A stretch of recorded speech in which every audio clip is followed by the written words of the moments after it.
Welcome to our video on the difference of two squares and the sum and difference of two cubes.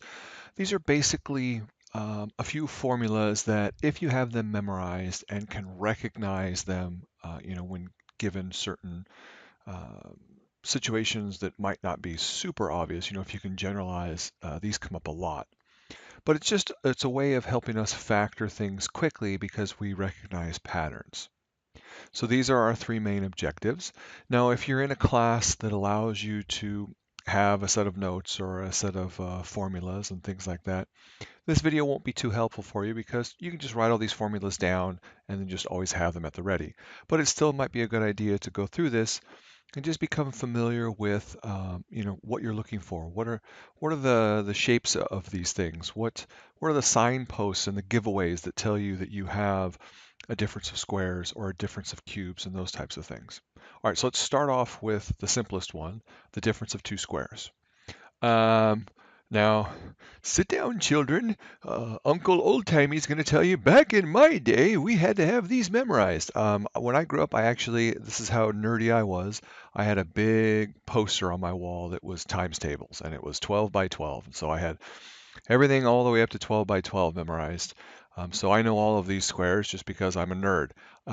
You probably don't, and that's fine, but if you do, it helps, right? It's nice to know that 121 is 11 squared because when you see it, you know it's a perfect square.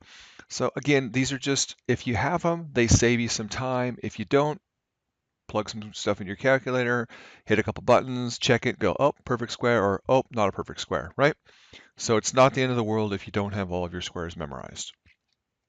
Okay, all exponential expressions that have even numbered exponents are perfect squares. That's what people don't realize, right? We understand that x squared is a perfect square. It's the square of x.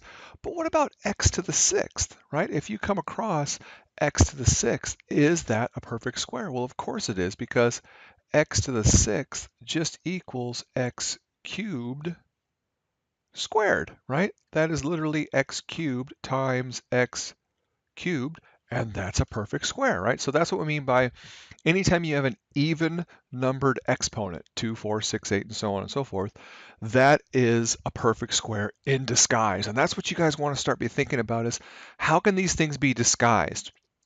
The same thing goes for, okay, I can recognize x squared. But what about if I have a squared, b squared? Well, you should recognize that as that's ab quantity squared, and there's another perfect square of AB times AB. Or what about 4x squared? Well, that's just 2x quantity squared, right? Because that's 2 squared is 4 and x squared is x squared. So it's being able to recognize perfect squares that are a little bit more augmented than just your simple old x squared, y squared, a squared, b squared, those types of things. Okay. Now, when we talk about difference of two squares, we're literally talking about take a square, subtract another square from it, right? So x squared minus y squared, a squared minus b squared, anything squared minus anything else squared is a difference of two squares. So how do we factor these things out? Well, the nice thing is anytime you have the difference of two squares, it will always factor out to this nice, simple, beautiful pattern of the square root of the first item plus the square root of the second one times the quantity of just the opposite, right? It's conjugate. If you watch my other videos, you know what a conjugate is. It's the same thing, but one has a plus in between and one has a minus in between, right? So you're going to have x plus y and x minus y. It's just the square root of each thing. So if we had, let's say, x to the sixth minus 4y to the fourth. What's the square root of this, right? What's this a perfect square of? Well, it's x cubed squared, right? And then what's the perfect square here, right? This is 2y squared. So now this is going to factor the square root of this piece, which is just x cubed, plus the square root of this piece, which is just 2y, and then we get the conjugate of that, x cubed minus 2y. It's that simple, guys, right? So anytime you're seeing even powers, anytime you've got what we call, we can think of it as a binomial. Anytime you see two terms, remember terms are things that are separated by plus and minus. Anytime you have two of them and only two of them, and even if you have more, like if you have extra junk on the side, that's fine. But if you have any two terms that both have even powers, then you immediately want to be thinking, I might have some squares there. I might have some perfect squares there. And then if those two terms are separated by a minus, you absolutely should be thinking difference of squares. And here's the really tricky part. Even if this wasn't a 4, if this was a 5, we could still do it. It's just, what's the square root of 5? Well, it's literally the square root of 5. So this would just be square root of 5y and square root of 5y. So what I'm saying is the numbers don't have to be perfect, right? You could do this with 7 because the square root of 7 is just the square root of 7, right? It just so happens that the square root of 4 is a whole number. So most of the examples we're going to see are going to have perfect square numbers like 4 and 9 and 16 and so on and so forth. But they don't have to be because you can do it just as easily with square roots, right? So any number you have, as long as the variable has an even power, you can take the perfect square of that thing, and then the number might just have a square root in it, which is no big deal. All right, here it is generalized. Well, how is this any different than x's and y's, right? X's and y's, f's and l's. It isn't. It's just trying to help you to memorize what it means, right?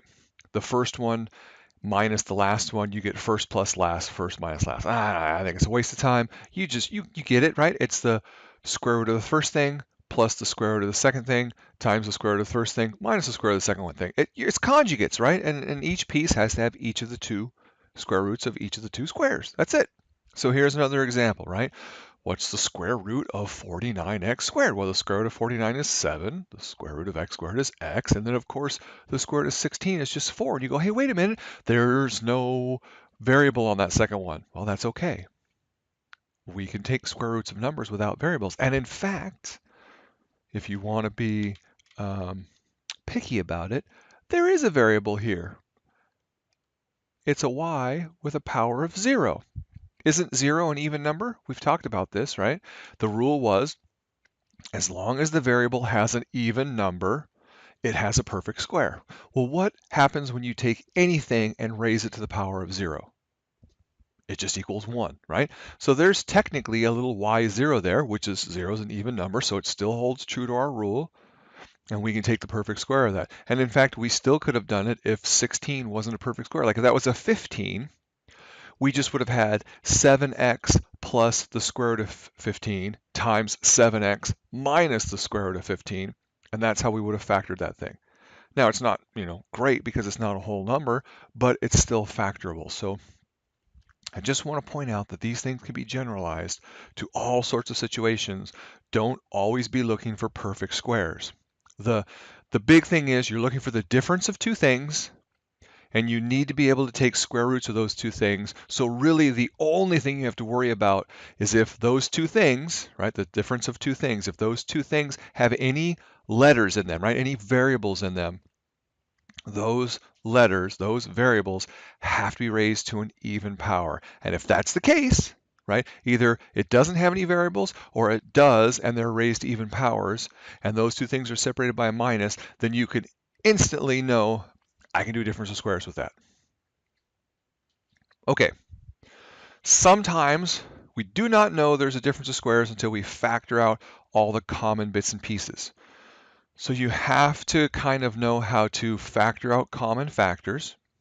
So make sure you practice taking out the greatest common factor, the GCF. And then remember that when you're doing that, when we're factoring, you have to keep that greatest common factor along for the ride. It doesn't just go away.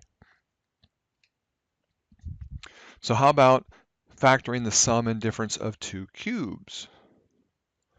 Well, cubes, just like squares, right, are just things raised to a power, but cubes are raised to a power of 3. Here are the first few perfect cubes of numbers. That's 1 cubed, 2 cubed, 3 cubed, 4 cubed, and so on and so forth. I would really be surprised if anybody had these memorized. And it's totally okay if you don't. Because again, it doesn't matter if the number is not a perfect cube, because we can always just have a cube root for the number, but all the examples we're going to see are going to be perfect cubes mostly. But now, if we're going to do the difference of two cubes, now we're looking for powers of variables that have to be multiples of 3, right? Before they were even, which is really a fancy way of saying multiples of 2, because that's what a square root is, right? It's 2, it's powers of 2. But now a cube root, that's 3, so we're looking for powers of 3. So as long as those two things are to any power of 3, we know we can take a cube root of it, and then we can do difference of cubes. Now, we can also do sums of cubes. That's the cool thing about cubes, is we can factor differences and we can factor sums. You cannot factor sums of squares, right? So x squared plus y squared does not factor at all. We can only do x squared minus y squared, right? We can do difference of squares. Cubes, you can do sums and differences. And if you look at these two formulas, you can see they're very, very similar, right? If you have a sum of cubes, you get a sum here, but then you get a difference here. If you have a difference of cubes, you start with a difference, and then you have a sum. You always have a difference at the end, right? So the two squared pieces are always positive. The middle piece is the opposite of what you started with, because it has to play nicely with the first piece, right? So first piece, same as the original, right? Negative, negative, positive, positive. The middle piece is always the opposite, and the last piece is just always positive. So that's one way to try and memorize it if you're in one of those terrible classes where they don't let you have formulas and you have to memorize these things. You guys figure out how to memorize it on your own, but those are some keys that I use to memorize them. Okay. You can also verify these things by just doing the multiplication. So you're basically kind of distributing through, and again, if you watched previous videos on polynomial multiplication, you know how to do this. If we think of the sum of two cubes as the sum of the cube of the first quantity plus the sum of the last quantity, we get this same idea as before, where we're basically just swapping out f's and l's for x's and y's. And same thing for differences. I'm not going to waste a lot of time on that because, I don't know, do we really need to talk about these things as first and last? It's just something cubed plus something cubed, or something cubed minus something cubed. And that's really how I want you guys to think about it. Something and something, right? And don't even think about them as variables. Try and generalize it in your head like this. It's a square cubed plus a triangle cubed equals blah, blah, blah, blah, blah. And the reason why is because now I can stick anything in this square. I can put an x, and it'll just be x everywhere. But I also could put like a 2y, and now all of a sudden I'm going to have numbers, into the formula. So think of it that way, right? If you look at here, everywhere you see a red f, that just becomes a square. Square, square, square, square. And every time you see a blue L, those are just all triangles. And then now, if my original formula, right, if the original thing I was given was x cubed plus 8y cubed, we know that becomes 2y quantity cubed. Now I know that x goes in for all my f's, and 2y goes in for all my l's. So again, it's something cubed plus something cubed, or something cubed minus something cubed, rather than getting caught up in having to have letters, right? They have to be x's, they have to be y's, they have to be l's, they have to be f's, that kind of silly stuff. Okay, the last thing we're going to talk about really briefly is factoring by grouping, and I have another video that goes into factor by grouping in a much more detail if you need some more help.